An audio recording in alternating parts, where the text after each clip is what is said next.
दरवर्षी प्रफुल्ल पटेल साहेब हिवाळी अधिवेशनामध्ये सगळ्या पत्रकार मित्रांना बोलवून दुपारी लंचचा कार्यक्रम करतात, सगळे एकत्र बसतात, चर्चा करतात. तशा पद्धतीने आज 1 ते 3:30 अशा प्रकारचा तो कार्यक्रम झाला. तो कार्यक्रम ते घेणार ते मला कळल्यानंतर मला तडकरे साहेबांचा निरोप आला की तुम्ही पण त्याला प्रभुबाईंचा पण निरोप होता आणि त्या निमित्तानं मीडियाशी पण आपल्याला बातचीत करता येते.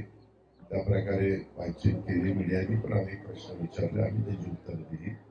आणि त्याचबरोबर आज एकनाथराव शिंदेजी, मी, देवेंद्रजी आणि आमचे तिन्ही पक्षांचे काही प्रमुख सहकारी असं आम्हाला एकत्र बोलवलेलं आहे. आम्ही एकत्र चर्चा करू.